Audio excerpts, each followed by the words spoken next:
A high school grad and pool like you. Put it all away and go home. Jessica said that and splashed me with a lukewarm beer. Are you okay, James? It was the family meeting for the marriage of my sister Kate and her partner Luke Wilson. The Wilson couple seemed displeased that their son's future spouse was just a high school graduate. Kate, unwelcome as a fiancée, seemed to be in a precarious position. I pulled a handkerchief from my pocket and wiped my wet head and forehead. Despite the effort my wife, Carol, made to arrange this meeting to introduce Kate, I knew Kate would only suffer if she married into this family. I understand. Kate, let's go home. But Well, and you, Wilson Industries, will completely withdraw from the $200 million urban development project. My name is James Smith, and I work at Smith Construction, one of the top construction companies in this region. Now, I'm entrusted with major projects and give directions to employees, but entering the construction industry initially was challenging. The main reason was that I only had a high school diploma. When I was in high school, my parents died suddenly in a car accident. At that time, I had just gotten a baby sister, Kate. She was only 1 year old when our parents left her at my aunt's house to go shopping. So, Kate doesn't even remember having parents. I gave up on going to college. With no parents and a baby sister, how could I possibly live a college life? The job world was limited for someone like me. You had no special skills. The only thing I could pride myself on back when I was younger was my physical strength. While carrying heavy materials on construction sites, I learned carpentry skills. The bosses were quite rough in speech but good-hearted, and they doted on me after I lost my parents. Hardship in youth is worth buying. James, the hardships you're facing will surely bear fruit someday. Hang in there until then. Being fond of creating things might have also played in my favor. I worked desperately, and the money I earned became the joy of visiting my sister Kate, left in the care of my aunt. Kate would greet me with her innocent smile. Her existence was a salvation to me, making me realize how dearly one can love in this world. From then on, until Kate grew up a bit, I put my own matters second and worked. By the time Kate was 10, I was trusted with office and accounting tasks at the company of the boss who had taught me carpentry. You're smart. It suits you more to give instructions than to be on the site. It's absurd to think I could instruct the boss. I've only been a carpenter for 10 years. Listen, people have their strengths and weaknesses. You're clearly someone who's meant to lead. For us, it's better to have someone who knows the field in charge. Thus, I was always present in company meetings, supporting the boss. My life changed at 32. That day, a salesperson from Smith Construction was supposed to visit the site. Suddenly, a woman around 25, dressed in a navy blue suit and wearing a yellow helmet, appeared and wandered around the building. Watch out, it's off-limits to non-staff. When I warned her, she turned around with a beaming smile. Hello, I'm Carol Smith from Smith Construction. Her voice, which I heard for the first time, was energetic and somehow uplifting. I immediately escorted Carol to the office. I was expecting a salesman, so I thought you'd be a man. I get that a lot. I'm used to it though. But I also think I'm young, and you look young too. I'm 32. Wow, you look so young. I thought you were about my age. At that time, Carol was 25, 7 years my junior. From the day we met, Carol's approach was intense.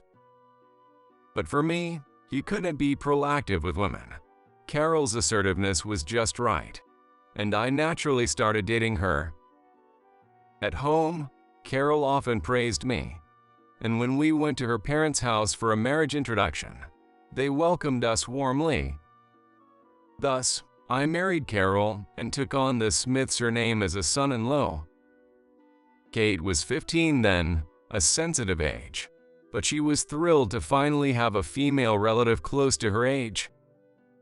Both Carol and I wanted to take Kate in, but she strongly wished to continue commuting to school from our aunt's house. Eventually, as Kate reached her senior year of high school, she had to decide whether to work or continue her studies. I assumed she would go to college, but Kate expressed her wish to attend nursing school. I tried to dissuade her, but Kate wouldn't budge. I want to start working soon, earn money, and repay you. I want to be a nurse and help lots of people. If she has a job she wants to do, I want to respect that. Carol tried to persuade her too, but Kate's determination didn't change. At her high school graduation, Carol and I sat in the family section, watching Kate receive her diploma. She has grown so much before I knew it. Living a life only knowing your parents through photographs must have been incredibly difficult. And since Kate is a girl, she must have felt lonely. There must have been times when she felt crushed by anxiety or became reckless. Though I say I'm like her parent, I can hardly reach into the deeper parts of her heart. As I think about the trouble I've caused her, Carol sitting next to me quietly hands me a handkerchief. It's okay, James. We'll continue to support her together. Carol's words were more comforting than anything. After graduating high school, Kate began living alone with our help while attending nursing school. But as a parental figure, my worries never ceased. I was worried that she might fall for a weird guy. Despite this, I had my own important routine, being busy with work every day. Carol was still madly in love with me, and even after many years, people teased us like we were newlyweds. Fortunately, the relationship between Kate and Carol was very good.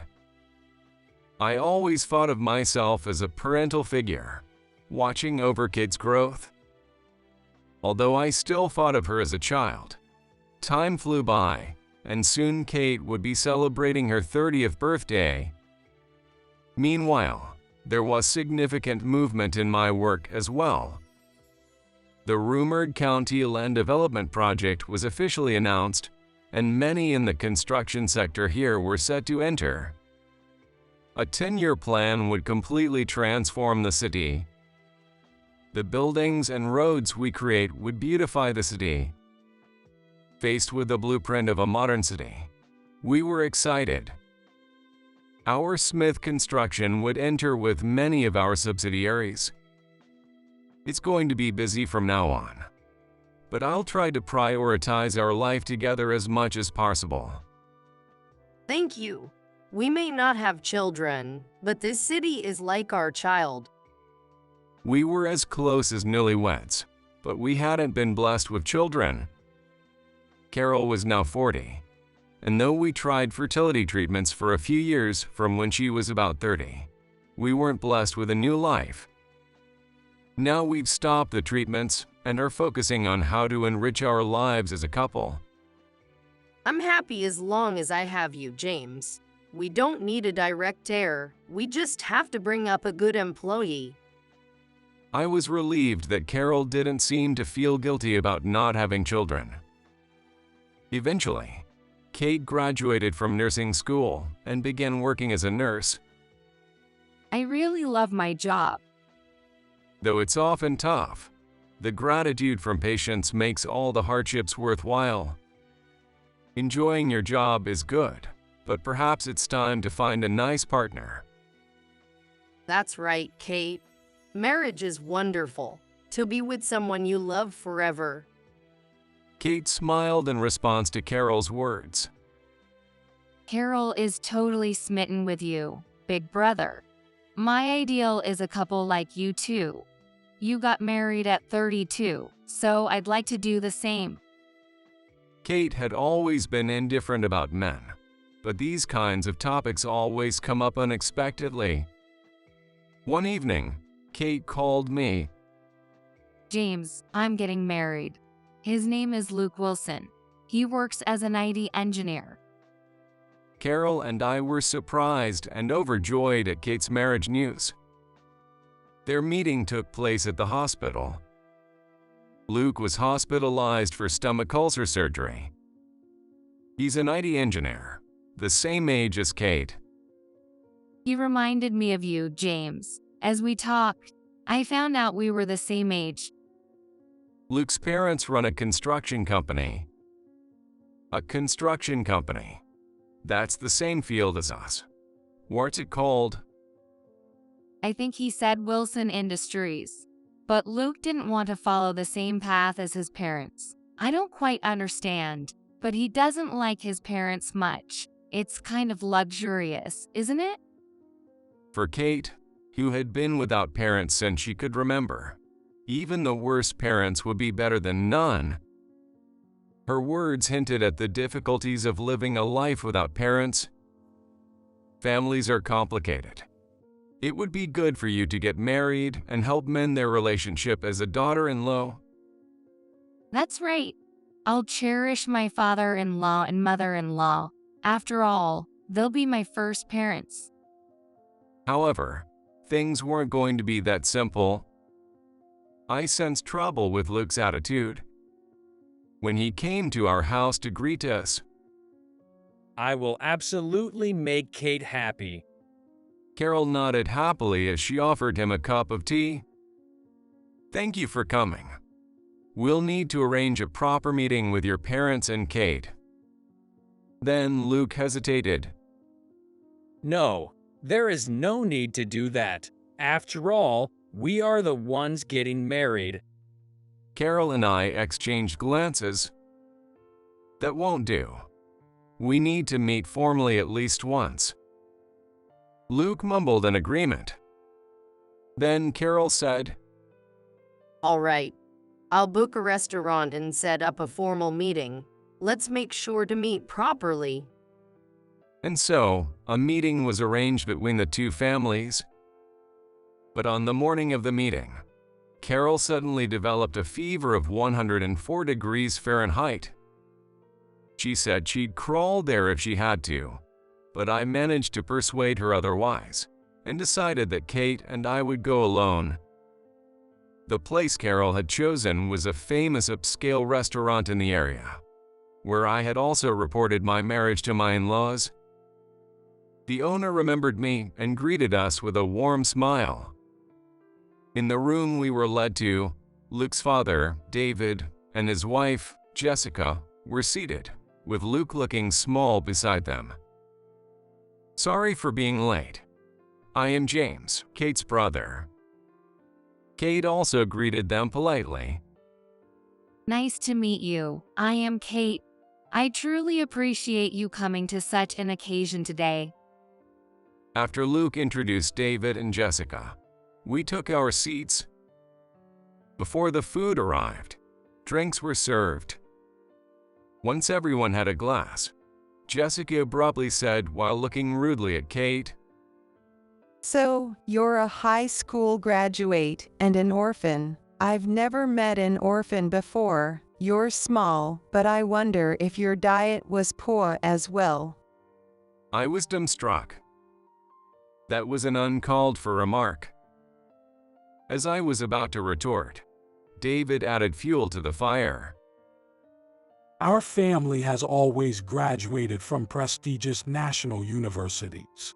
Having a high school graduate as a partner for Luke is a bit problematic. Luke stood up. What are you saying now? I've already decided to marry Kate. Please stop with your narrow-minded attitude. You've become rather presumptuous. Surely, it's the bad influence of mingling with the poor. I stood up too. Wait a minute. What's wrong with being a high school graduate? I am one too, and I've worked hard my whole life.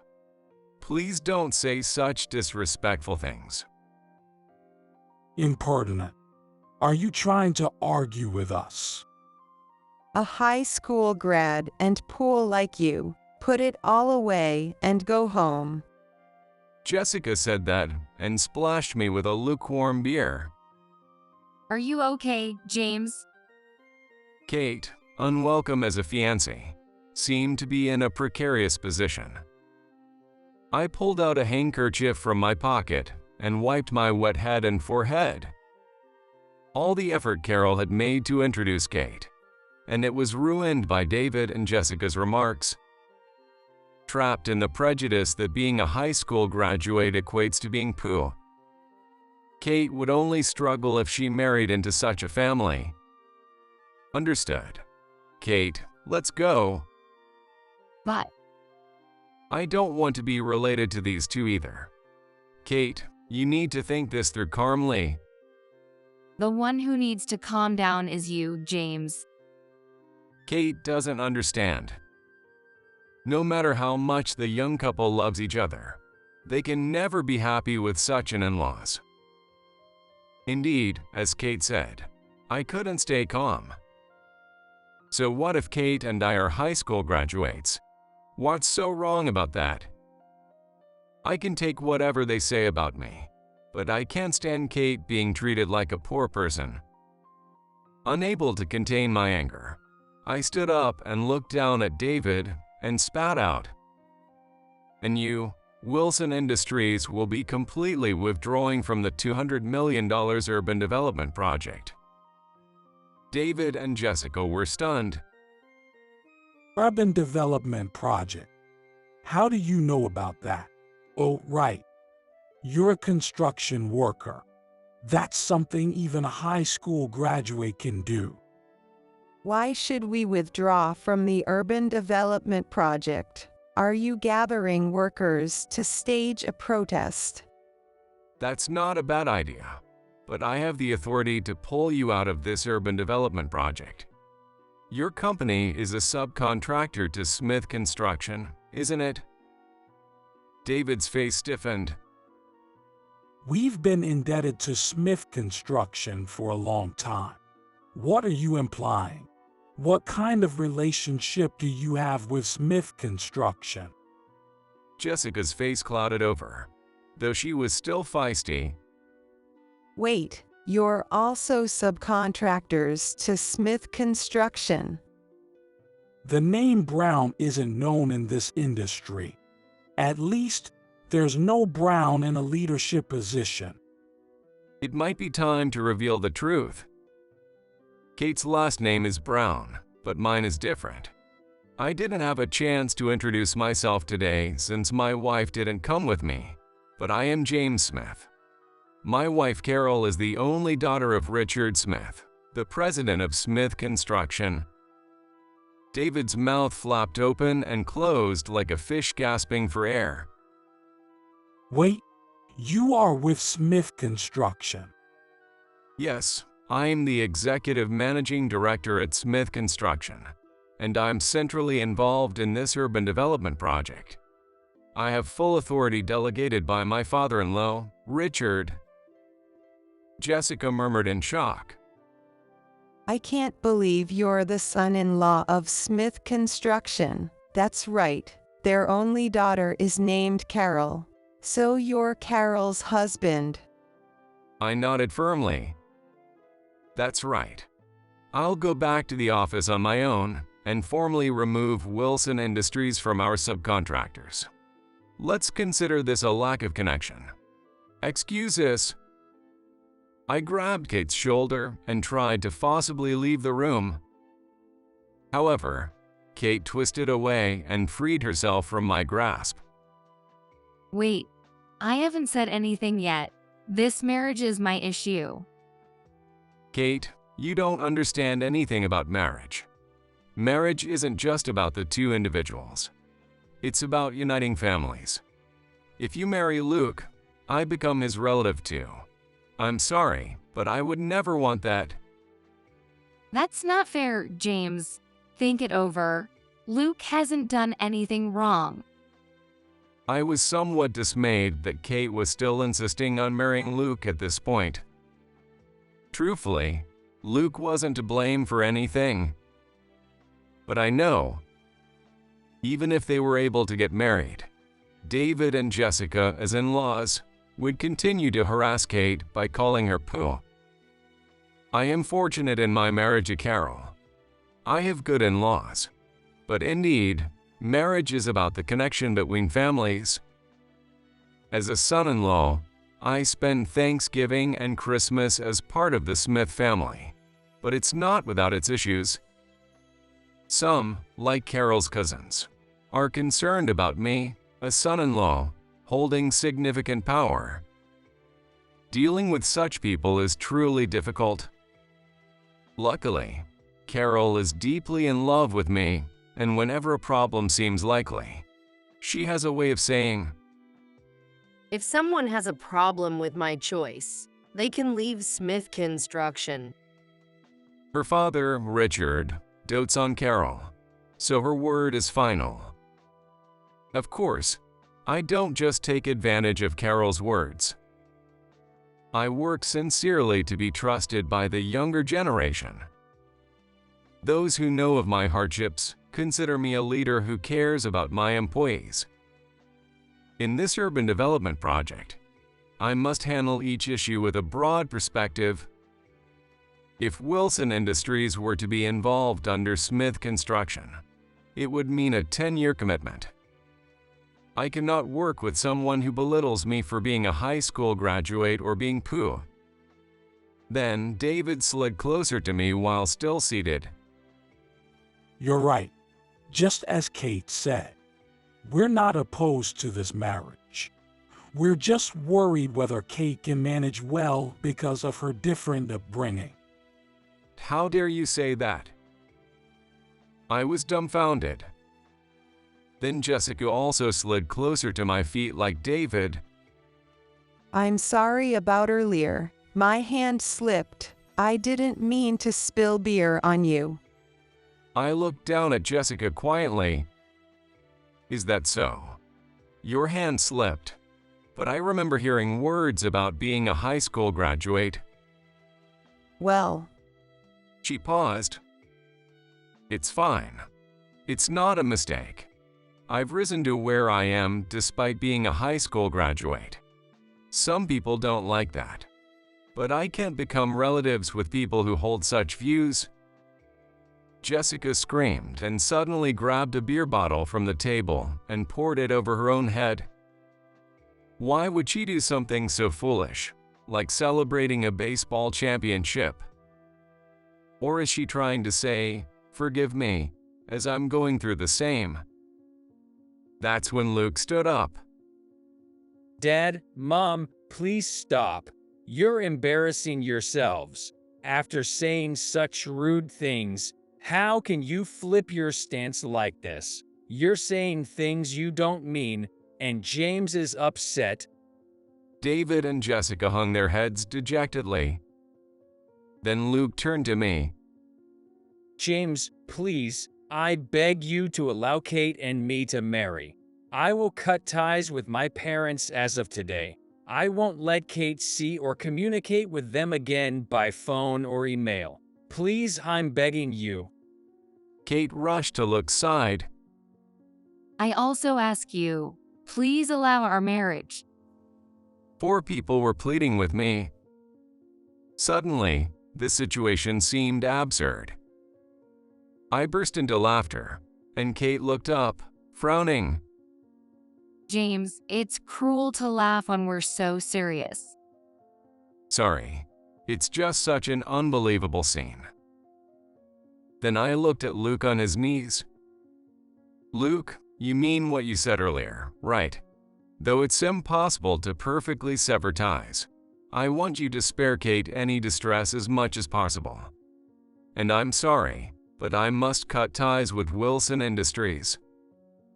Luke nodded solemnly. I understand it's necessary. David and Jessica looked at Luke with astonishment. Luke, you don't care what happens to us, do you? Luke, please apologize to James. It's a crucial project that involves almost every construction contractor in this region. We even went into considerable debt thinking we could be involved. Luke patted Kate's shoulder and stood up. Let's go, Kate. Let's leave it be. Even if Kate forgives my parents' rudeness, I can't.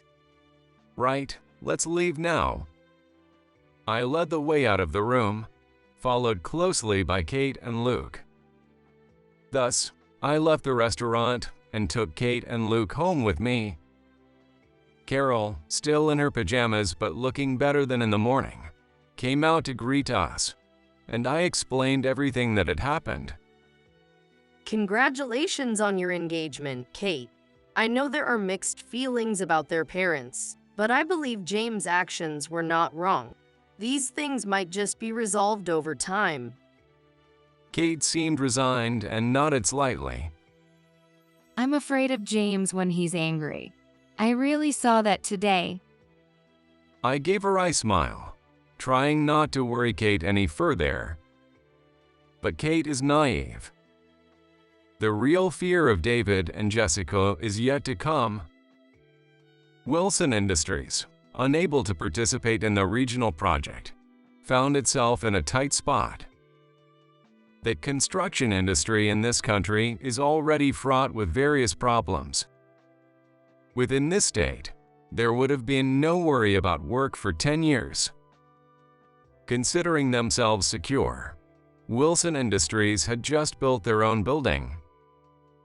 Now, they face the prospect of defaulting on loans and possibly losing their building. Desperate, David tried to sneak into subcontracts with other companies. I had already discreetly shared with colleagues how the president of Wilson Industries had called me a poor person. I mentioned it casually, yet with an undertone of indignation. Rumors spread in the industry about the son-in-law of Smith Construction who was angered, and the construction companies that had been friendly started to distance themselves. Soon enough, no one was willing to extend a helping hand to David and Jessica. Not just construction companies, but even local utilities turned their backs on them. Jessica was heard screaming about not being able to live in this town anymore. Furthermore, employees began to leave, one after another.